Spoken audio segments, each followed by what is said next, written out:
The strange noise below. Lauren wiped the sweat from his forehead and looked around the dusty old basement. The walls were cracked. The air smelled like old metal and damp wood. He had just inherited the house from his grandfather, who passed away last year. The place was old, abandoned, and needed a lot of work. But Lauren didn't mind. He liked working with his hands. Fixing things helped him forget about the noisy city, the job he lost, and the loneliness he tried to hide. With a hammer in one hand and a flashlight in the other, he stepped toward the far side of the basement. That wall always bothered him.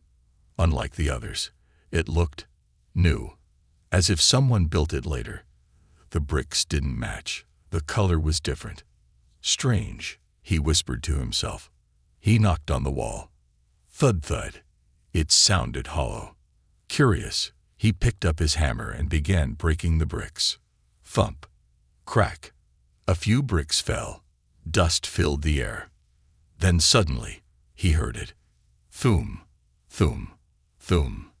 A sound, deep and slow. Like a heartbeat. It wasn't loud, but it wasn't coming from his own chest either. It was coming from behind the wall.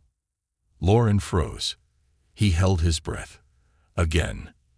Thum, thum, thum. What the hell? He muttered, eyes wide. He kept digging. Piece by piece, he tore through the strange wall until he saw it. Something metallic. Smooth. Round. Covered in dirt, but glowing faintly with a soft blue light. It was a pod. About the size of a large coffin, it lay buried in the ground, half covered with stone. Wires ran from the wall into the pod, but they were old, broken. Lauren took a step back. What is this? It looked like something out of a science fiction movie. Definitely not normal. He hesitated, unsure whether to touch it. Then the pod made a soft hissing sound, like steam being released. A thin line of light ran around the middle, and it began to split open, just a little.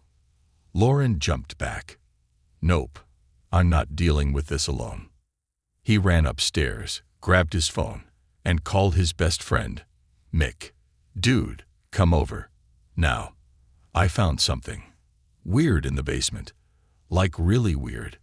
20 minutes later, Mick arrived, carrying 2 flashlights and looking annoyed. You dragged me out of bed for this. Just come see, Lauren said, leading him down. When they reached the basement again, something had changed. The pod wasn't just slightly open now. It was warm. Steam floated around it. The glow was brighter. Mick stared. Okay, what the hell is that? I don't know, Lauren whispered. But it's alive. Alive? What do you mean alive? Lauren slowly stepped closer. His hand hovered over the edge of the pod. He didn't want to touch it, but something deep inside told him he had to. Suddenly, a pale hand pressed against the inside of the glass. Lauren screamed and stumbled back. The hand was small, thin, glowing slightly blue, delicate fingers, long nails, and then it moved. Mick dropped his flashlight. There's someone inside, Lauren shouted. But that's not a person, man. Look at that hand. It's not human. The pod hissed again, louder now. More steam escaped. The top half began to open slowly. Inside, something shifted. They could both see it now. A girl. Her skin was light silver. Her hair was white, floating as if underwater. Her eyes were closed, but her body looked peaceful, like she was sleeping. Tubes were attached to her neck and chest, glowing blue. She's beautiful, Mick whispered, in a creepy alien kind of way. Lauren couldn't move. He just stared. His heart was racing. What was she? Why was she here? And how long had she been asleep? Then her eyes opened. Bright, glowing, and full of fear. She looked at Lauren directly. Her lips trembled. And then she whispered something. It wasn't English. It was soft and broken. But Lauren understood just one word. Run. Before he could react, the lights in the basement flickered and went out. The whole house shook for a moment like something heavy had landed on the roof. Lauren's heart pounded in his chest. What was that? Mick asked, trembling. I don't know, Lauren replied, voice shaking. Then they heard it. A deep growl. But it wasn't coming from the girl. It was coming from beneath the floor. She's not human. Lauren stood frozen. The girl inside the pod had just whispered a single word. Run. But why? The lights above flickered again. Mick backed away slowly, grabbing Lauren's shoulder. Man, I don't like this. That was not normal. Lauren didn't answer. His eyes were locked with hers, those glowing, icy blue eyes that seemed to see right through him. Then the pod gave one last hiss and opened fully. The glass top slid aside silently. Steam poured out like fog, curling around the girl's body. Her skin shimmered in the dark, smooth like polished metal, but somehow still soft. She sat up, slowly. Her movements were weak, like she hadn't moved in years. Is she hurt? Lauren asked. The girl looked at them, blinking fast. Her lips parted again. She spoke in a strange, melodic language. Beautiful, but unrecognizable. Do you understand me? Lauren asked. She tilted her head, clearly confused. Then she touched her own throat and pressed 2 fingers on her temple. A small light blinked there, and a soft humming sound echoed in the air. Her voice came again, this time mechanical, translated into English through a strange echo. What planet is this? Mick's mouth dropped. She can talk now. Lauren stepped closer, his hands raised gently. You're on Earth. Do you know what that is? The girl looked down, whispering the word Earth like it was new and fragile. Then she looked around, fear creeping back into her eyes. Her breathing became fast. Her hands trembled. Suddenly, she said sharply, They're coming. Lauren and Mick looked at each other. Who's coming? Lauren asked. But she didn't answer. Instead, she tried to stand and collapsed. Without thinking, Lauren rushed forward and caught her in his arms. She was cold, not freezing, just unnaturally cool like moonlight. She's weak, Lauren said. She needs help. Help, Mick replied. Dude, she's not even human. We don't know what she is. The girl opened her eyes again. She stared at Lauren and whispered something too quiet to understand. Her eyes rolled back, and she passed out in his arms. Lauren stood up, holding her gently. We can't leave her here. We don't know what's going on, but she's not a threat. You don't know that, Mick said. We should call someone. Maybe the military. No, Lauren said firmly. Not until we know more. What if they hurt her? What if she's running from them? Before Mick could argue more, a loud thud echoed from the basement stairs above. They both froze. Another thud. Then the sound of something scraping along the floor. Who's up there? Mick whispered. Lauren quickly laid the alien girl down and grabbed a metal rod nearby. Mick found a crowbar. The scraping sound grew louder, closer. Then silence. Lauren took a step toward the stairs, heart beating so loud it echoed in his ears. He called out, Hello? Is someone there? No reply. Then suddenly, something heavy slammed against the basement door. Damn! Dust fell from the ceiling. The girl stirred slightly, groaning in pain. Lauren turned. We need to get out of here. He picked her up again, and the 2 friends made their way to the side exit, through a narrow hallway in the basement that led outside. As they pushed open the creaky old door, cold air rushed in. The night was dark, the stars hidden behind clouds. Lauren looked back one last time. He could feel it. Something was inside the house now. They took the girl to Lauren's garage. It was messy, full of tools and old furniture, but it was safe, for now. Lauren laid her on a mattress, covered her with a blanket, and turned on a small heater. Mick paced around, nervous. What are we doing, man? This is insane. She's an alien. She's a person, Lauren said softly. And she's scared. The girl opened her eyes again. She stared at the ceiling, then looked at Lauren. This time, her voice was clearer, softer, still translated, but smoother. You helped me. Why? Lauren shrugged. Because you needed it. That's what humans do. She stared at him like she didn't understand the concept. He sat beside her. Can you tell me your name? She touched her chest gently. Phila. Phila, Lauren repeated. I'm Lauren. That's Mick. She gave a slow nod. Thank you. Then her voice became weak again. But you are in danger. I was hiding. I broke the rules. They will follow. Who will follow? Lauren asked. She looked up at him with wide, glowing eyes. The Sentinel. He hunts those who escape. He never stops. Not until they are gone. Lauren swallowed hard. Is he here now? She didn't answer. Instead, she looked around the garage, then at her own hands. Her fingers began to glow, and a small floating screen appeared above her palm. A map. Lauren leaned in. Is that Earth? Phila nodded. Then she pointed to a blinking red dot. They know I am awake. Just then, a distant hum filled the air. Like an engine in the sky, Lauren stepped outside the garage and looked up. Far above the clouds, a triangle-shaped shadow passed across the moon. No sound, no lights, just watching. He felt a chill crawl up his spine. Back inside, Phila whispered, You should have left me in the pod. Now, it's too late. The hunter arrives. Lauren barely slept that night. He sat on an old stool in the garage, watching Phila sleep. Her breathing was slow but steady now. The glowing veins on her arms had dimmed, but small lights still blinked near her temple. Mick had left a few hours ago, saying he needed time to think. But Lauren couldn't leave her, not after what he had seen. She had warned him. The Sentinel never stops.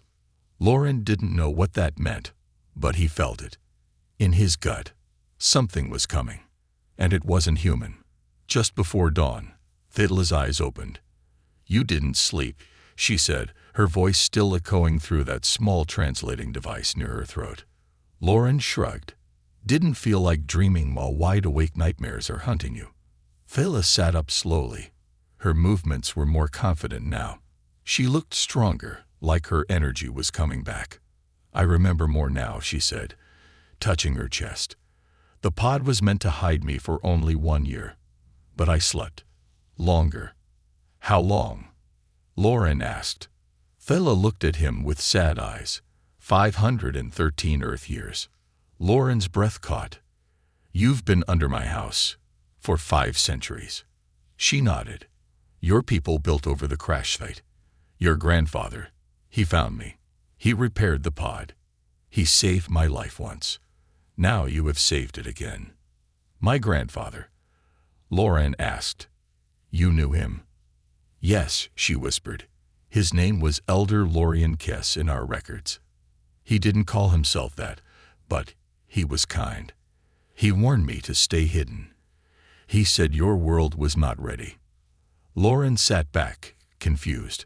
His grandfather died years ago, and never once mentioned an alien girl sleeping under the basement. Before he could ask more, Phila stood suddenly. Her glowing blue eyes sharpened. Someone is near, she said. Outside. Lauren rushed to the garage door and peeked through the side window. His heart jumped. At the edge of the woods, just past the backyard, stood a tall, shadowy figure. Not walking, not moving, just standing still. Too still. He wasn't dressed like anyone Lauren knew. The figure looked like it was wearing armor, dark, smooth, with faint red lines pulsing across the chest. The helmet had no face, no eyes, just a cold black surface that reflected the early morning sky. That's him, Phila said softly. The Sentinel. Lauren turned. That thing. It followed you here. She nodded. He is not alive. Not in the way you understand. He is a machine. A hunter built by the high courts to track down runaways like me. He cannot be reasoned with. He only ends. The figure moved. Not fast, just one step forward. But the air around him shimmered, like heat rising from a road. What does he want with you? Lauren asked. He was programmed to erase traitors and protect secrets, Thela replied. I carry something inside me. Something they want buried. What is it? She looked at Lauren, her voice almost a whisper. A memory. A code. A map to freedom. Suddenly, a loud blast shook the garage. The wall cracked. A blue beam shot through the ceiling, cutting through wood like paper. Movie, Thela yelled, grabbing Lauren's arm and pulling him away. They ran out the side door just as the sentinel stepped into the garage, without sound, without warning. He didn't run. He didn't chase. He simply walked, each step making the ground tremble. Lauren and Thela darted into the woods behind the house. Branches scratched their skin. The cold morning air burned their lungs. Lauren turned back for a second. The sentinel was gliding now, moving faster without even touching the ground. Where do we go? Lauren shouted. Thela stopped and looked around, her glowing fingers drawing a circle in the air. A small blue map appeared. It showed the land, the house, and a hidden place beneath it. There's a lab, she said. Underground. Your grandfather built it. It might hold answers. But we're running away from it, Lauren said. If we don't stop him now, he will follow me forever and kill anyone who helps me. Lauren clenched his fists. Then let's make our stand. They ran in a wide circle, using the trees to cover their return path. Thela guided them to a hidden hatch under an old shed beside the house. She placed her hand on a panel buried beneath a rusted box. The panel scanned her hand and clicked open. A staircase led into darkness. As they went down, lights flickered on, dim blue tubes lining the walls. The underground lab was small but filled with old machines, files, and a dusty table with strange glowing symbols carved into it. This is where he worked, Thela said. Your grandfather tried to understand alien tech. He was close. Lauren picked up a notebook. It had his grandfather's handwriting. Scribbles, diagrams, one word repeated many times. Thela, protect her. Lauren's chest tightened. Suddenly, a crash echoed above. The sentinel had found the hatch. Thela moved to the center of the lab and pressed her hand against a glowing orb. A wall opened, revealing a strange suit, unlike anything Lauren had ever seen. What is that? He asked. A fusion shield, made for human use. Your grandfather created it using my tech. He wanted you to have it. Me? He believed one day you'd be the one to help me finish this, to end the hunt. Lauren stared at the suit. The ground shook again. The sentinel was coming down. Lauren took a deep breath. He stepped into the suit. The armor wrapped around him like liquid metal, sealing to his skin without pain. Lights blinked as it adjusted to his body. A helmet formed over his face, and data filled his vision. Lauren raised his arm. A glowing blade appeared in his palm. He turned to Thela. Let's finish this. The power within. The lab's lights dimmed. The ground trembled as the sentinel's heavy footsteps echoed closer down the staircase. Lauren stood in front of Thela, wearing the strange fusion armor his grandfather had left behind. The glowing blue energy shield pulsed gently across his body. Thela looked at him, her voice soft. Are you sure you want to face it? Lauren nodded.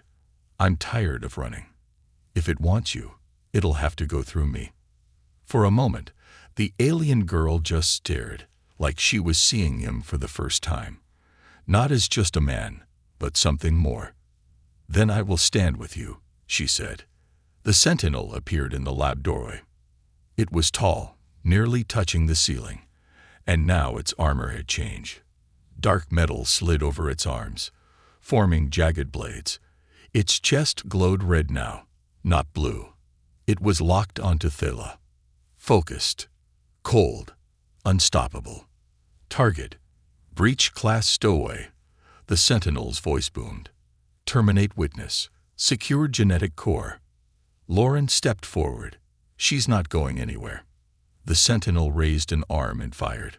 A blue blast exploded toward them. Lauren reacted without thinking. His armor shifted, panels moved on their own, and a shield formed around him and Thela. The energy blast struck it hard, but the shield held. Lauren's mind raced. How did I do that? Thela stared in shock. It's sensing with you. Your DNA. It's compatible. What does that mean?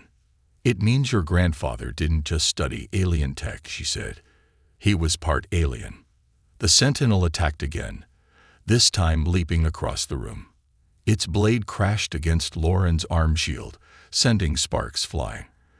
The force knocked him back, but the suit absorbed most of the damage. Lauren jumped to his feet, now fueled by adrenaline and instinct. He slashed with his energy blade, cutting into the Sentinel's shoulder. It sparked, but didn't bleed. Lauren, Thela shouted, you need to strike the core, in its chest. The Sentinel growled mechanically and knocked Lauren across the room. He hit a table, flipping over it, gasping for air. Come on, he whispered, forcing himself to stand. The Sentinel raised both arms. Red energy gathered between its palms. Thela stepped in front of Lauren. She raised her hand, and her own energy lit the room with soft blue light. The two beams clashed, red and blue, forcing the entire lab to shake. Then something exploded. Lauren woke up to silence. The lab was smoking. Lights flickered. Thela lay beside him, breathing heavily but alive. The Sentinel was gone, or rather, its body was in pieces, sparking and twitching on the floor. You did it, Lauren said, his voice hoarse. No, Thela replied weakly. We did it. You awakened the fusion. You're not just helping me. You're part of this now. Lauren sat up, confused. What did you mean earlier about my DNA? My grandfather being part alien. Thela nodded slowly. He wasn't fully human. Your blood, it carries markers from the Orenian line, my people. He was chosen long ago to protect the last survivor of our kind. Me. Lauren blinked. So, I'm part alien too. Just enough, she said.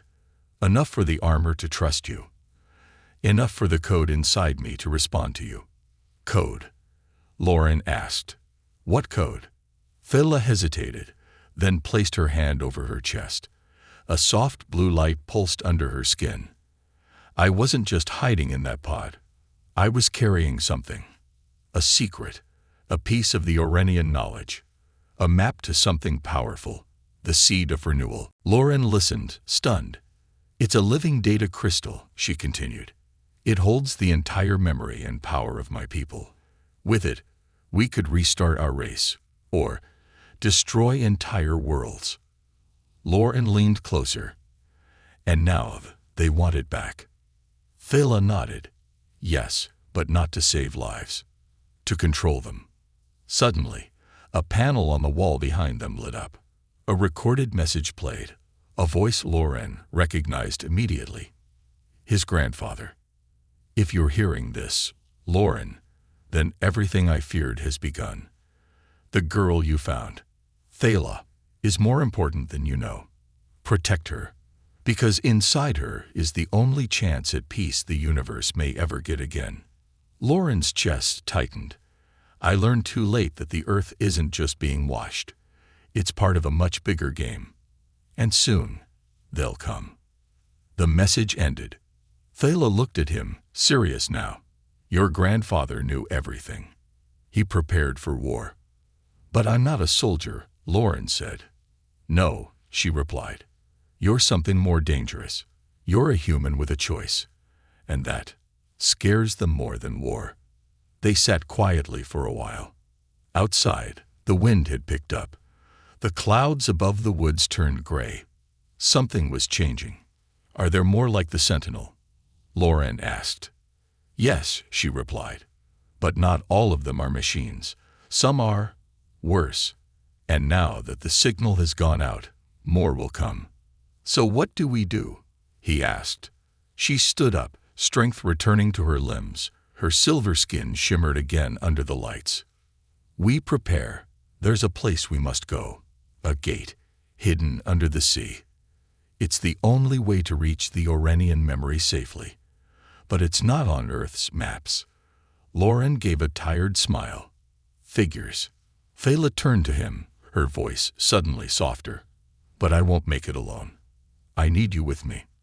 Lauren stood, the fusion armor folding itself away slowly from his body like mist. I'm with you, he said, wherever this goes. Thala looked at him for a long moment. Then she smiled for the first time. Then the universe might just have hope. They are watching. The morning sky was gray. Lauren stood in the garage doorway, watching the trees sway in the wind. The battle in the underground lab had ended only hours ago. The Sentinel was destroyed, but the damage was done. The signal had gone out. Somewhere in the stars, something had heard it. Behind him, Thala moved quietly, collecting tools and small glowing devices from her broken pod.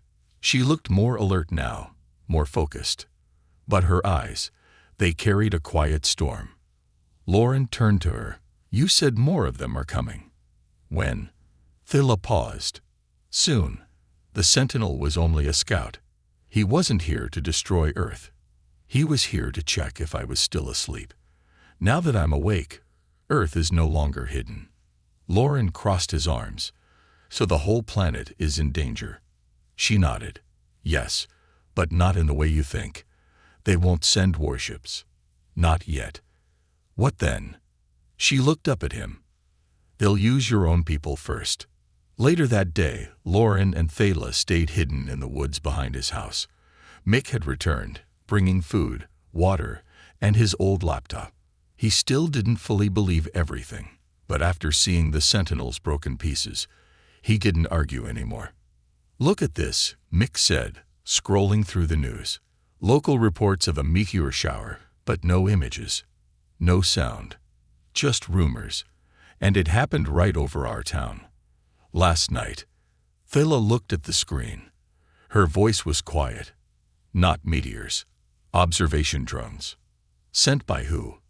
Lauren asked. Your governments are not as blind as you think, Thala replied.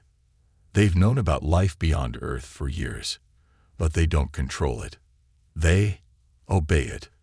Mick frowned. Wait, are you saying people on Earth are working with aliens? Some, she said.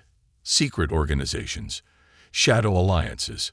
They were promised technology in exchange for silence. Lauren shook his head. And what do these watchers want? Thala turned to him, deadly serious. They want me.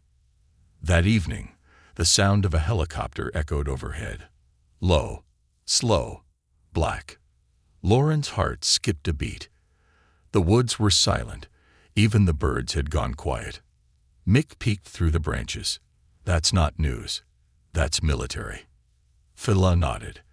They've come to observe first. They don't know where I am yet, but they will. Lauren took a deep breath.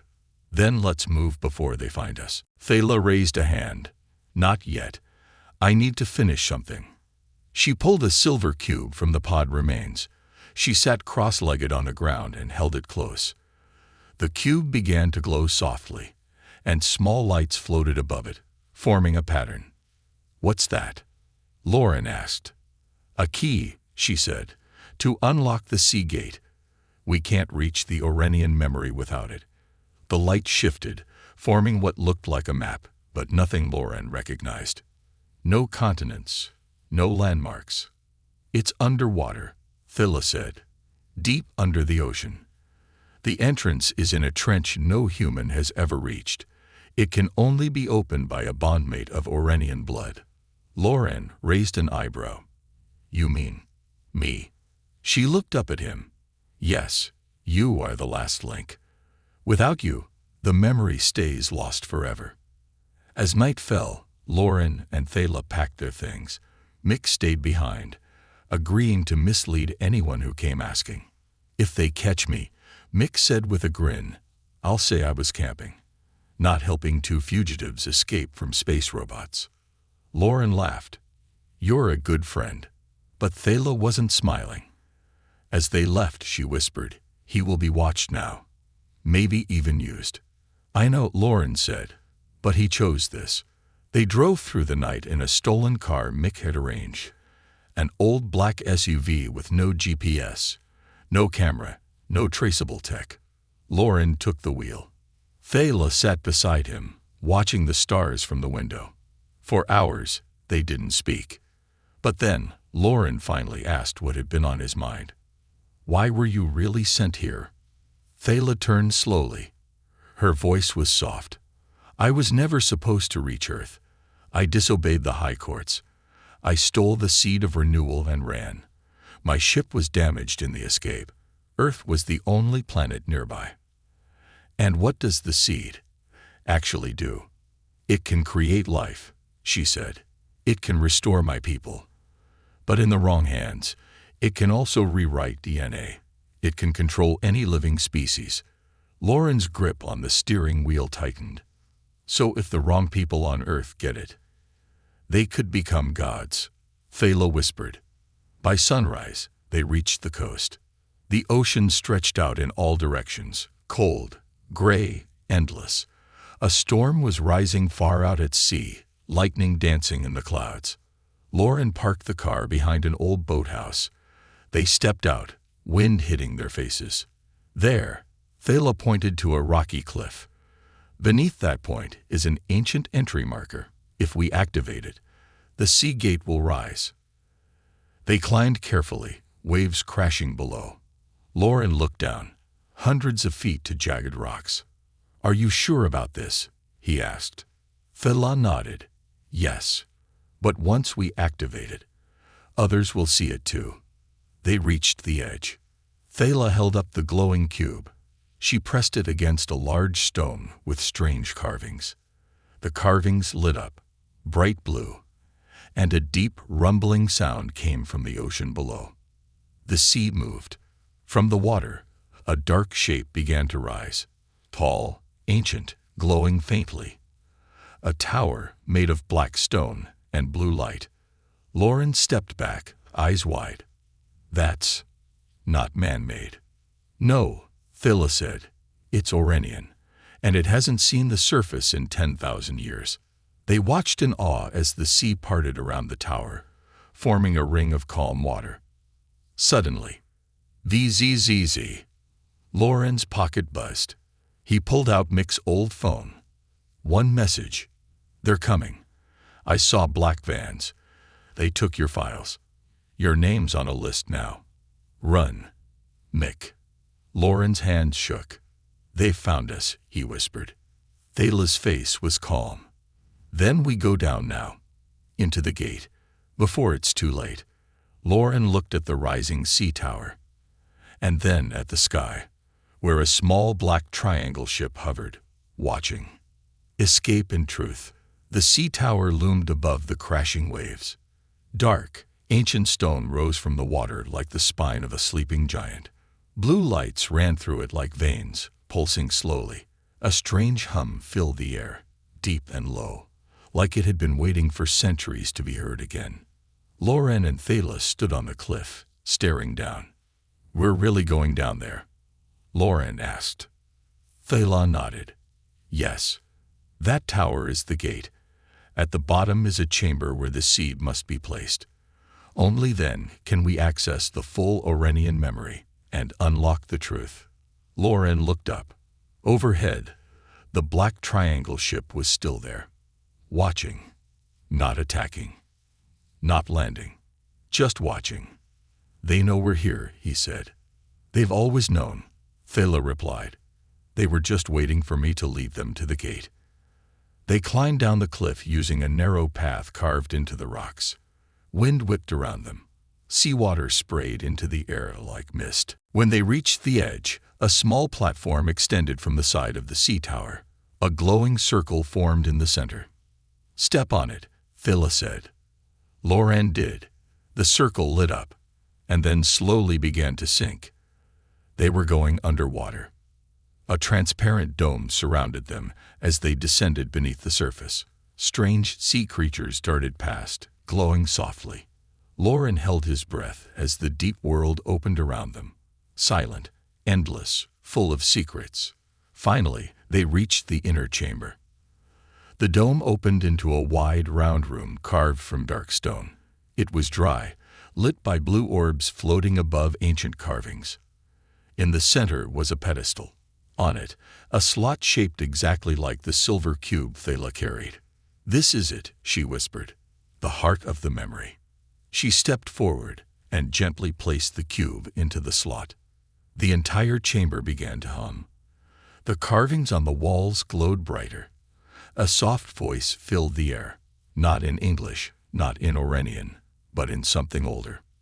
Then came light. Blue holograms filled the room. Scenes played in the air like dreams. Loran saw tall, glowing beings, the Orenians, walking through cities of crystal towers and floating bridges. He saw warships in space, burning planets, armies of machines, some that looked like the Sentinel. He saw his grandfather, young, standing beside a woman who looked like Thala. Same silver skin, same glowing eyes. Then a final image. A child. Small, with dark hair, human features, and glowing veins. Loran gasped. "That's me." Thala nodded slowly. "Your grandfather didn't just study our people. He fell in love with one of us. Your grandmother was Orenian. You are more than half human." Loran took a shaky breath. Why didn't he tell me? He tried, Thala said, but the Watchers erased his past. They took his notes, silenced his work. He left only pieces, enough to guide you to me. Suddenly, the lights flickered. The chamber trembled. From above, a piercing screech echoed down the water shaft. "They're breaching the gate," Thala shouted. "Someone's coming." The blue images vanished. The cube lifted itself from the pedestal and flew back to Thala's hand. Loran looked toward the entrance. "Can we get out?" Thala looked back at the pedestal. She hesitated. "There's another option." "What?" She walked toward a second console. Her fingers moved quickly across glowing symbols. "This tower isn't just a vault," she said. "It's also a teleporter." Loran blinked. "A what now?" "If we activate it, we can be sent to a secret location, another safe site where the seed can be hidden forever." But what?" Thala looked up at him, her eyes heavy. "It can only send one of us. The other must stay behind to hold the energy open. If not, the tower collapses." Loran shook his head. "No, you're not staying behind." Thala took a step closer. "You have the blood, Loran. You carry the future. You can protect the seed. You're the one the memory responds to." "I don't care," he said. "We came this far together. We finished this together." A loud crack echoed through the chamber. Stone fell from the ceiling. Water sprayed in from a long crack above. Thala grabbed his hand. "Then we need a third option." They ran down a side tunnel, deeper into the tower. The walls were smooth and lit with swirling lights. Finally, they reached a second room, a smaller one. In the center was another device. It looked like a chair made of metal vines. Thala stared at it. "It's a memory encoder." "What does that mean?" She turned to him. "If I sit here, I can transfer the seed, copy it into you, split the memory. We both carry it.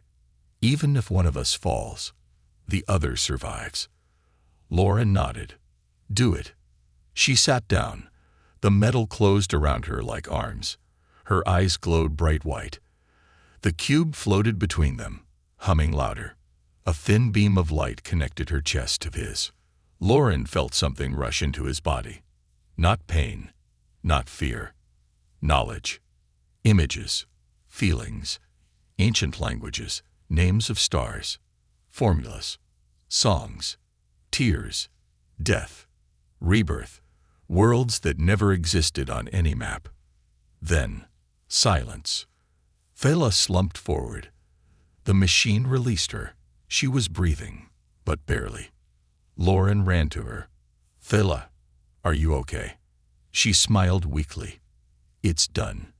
You carry half the seed now. The rest is safe." Suddenly, the floor shook again. This time, water poured in from above. Lauren picked her up and looked around. "We need to get out now." They ran back toward the entrance dome, but it was already cracked. The ocean pushed in harder, angry and cold. Lauren touched a glowing panel near the wall. Come on, open." The dome flickered. Then, just as the wave hit, the dome closed, trapping them inside. The circle beneath them lit up and rose fast, toward the surface. The sea exploded around them as the platform broke through, lifting them high into the air. They rolled off onto the cliff's edge, coughing and soaking wet. The tower behind them trembled, and then slowly sank back beneath the ocean, disappearing like it had never been there. Thela coughed and sat up. "We made it." Lauren looked down at his arm. The same blue glow now pulsed beneath his skin. He wasn't just part of the story anymore. He was the story. She chose the human. The ocean was calm again. The sea tower was gone, sunken beneath the waves like it had never existed. Only Lauren and Thela stood at the cliff's edge, soaked, cold, and silent. But something had changed. Lauren felt it in his blood. He was not just human anymore. The seed of renewal, half of it, now lived inside him. His vision was sharper. The world around him pulsed with quiet energy. He could feel the presence of satellites, distant machines, even the ships still watching them from the sky. Thela sat beside him, her head resting against a rock. She was weak, her skin pale silver again, breathing shallow. "You need to rest," Lauren said. "No time," she whispered. "They will act now. They know what we've done." Just then, a loud boom echoed through the sky. Lauren looked up.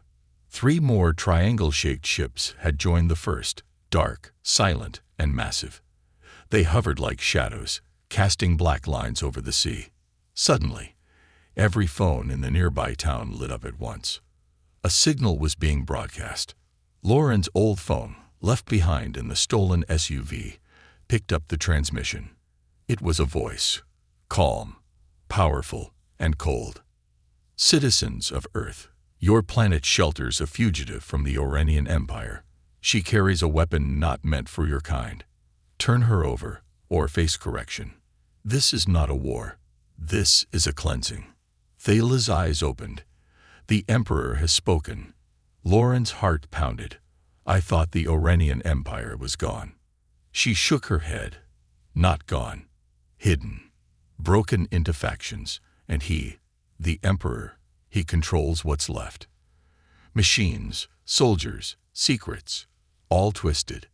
And now he wants Earth," Lauren said. "No," Thela corrected.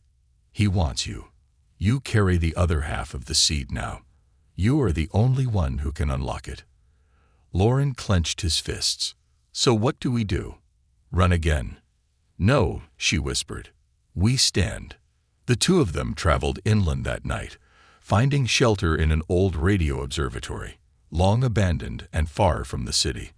From here, they could access old communication lines, reach satellites, and hide from trackers. Lauren found a suit his grandfather had hidden here long ago. Another armor, different from the first. It wasn't Orenian. It was hybrid, made for war. He slipped it on. This one was heavier, darker, with red and blue lines running through it. As soon as it sealed around him, his mind filled with instructions, his grandfather's voice again. "If you're wearing this, Lauren, then you're Earth's last chance." Thela activated a transmitter. She began to speak, not in fear, but with strength. "To the Empire, I am Thela of Oren. You thought I would die in silence. You thought I would hide forever, but I chose to live. I chose a human, and I do not regret it." The sky answered. One of the triangle ships descended, lowering slowly over the observatory. A large circle opened at the bottom, and from it, a figure emerged. Tall, wearing silver armor, with a face like stone, gray skin, golden eyes, no emotion. He floated down and landed softly on the grass. Thala stood to face him, even though her legs trembled. The figure spoke without moving his mouth. "You have one last chance. Surrender the seed, or Earth will burn." Lauren stepped forward, his armor pulsing. "She's not surrendering anything." The figure turned his golden eyes toward Lauren. "Ah, the boy of broken blood. Half human, half forbidden. You are the mistake we feared." Lauren raised his arm, and a blade of pure energy lit the air. "Then be afraid." The fight happened in silence. Lauren charged first, faster than he thought possible. His armor responded to his thoughts. He ducked under a strike, rolled, and slammed his energy blade into the figure's chest. Sparks flew. The figure countered, blasting Lauren across the observatory yard. Stone cracked, earth shook, but Lauren stood again, and again, every time stronger, until finally he drove the blade straight through the figure's core. The golden eyes dimmed, and then silence. The other ships in the sky paused. No movement, no sound. Then, one by one, they turned and vanished into space. Later, in the calm of the night, Lauren and Thala sat under the stars. He looked at her. "It's over. For now," she said, "but others will come. The seed still exists. Its power is too great to ignore." Lauren nodded. "Then we'll protect it. Together." She looked at him quietly, then reached out and touched his hand. "I had always believed our kind could never truly bond with others," she whispered. "But I was wrong." Lauren looked into her glowing eyes. "You chose me. Why? Because you saw me as more than a weapon, more than a fugitive. You saw me as someone worth saving. You didn't have to, but you did." He smiled. "That's what humans do." She leaned forward, resting her head on his shoulder. And for the first time in 500 years, she felt peace. Epilogue. In a distant part of the galaxy, a dark council gathered. Holograms of the battle replayed before them. One voice spoke. "The human is stronger than we expected." Another replied, "The seed has chosen, and the girl has made her final vow."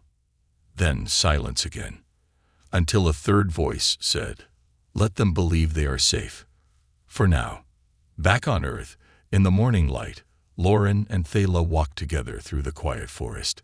They didn't speak of war or danger, only of life, and of the stars, and of a future they would build together.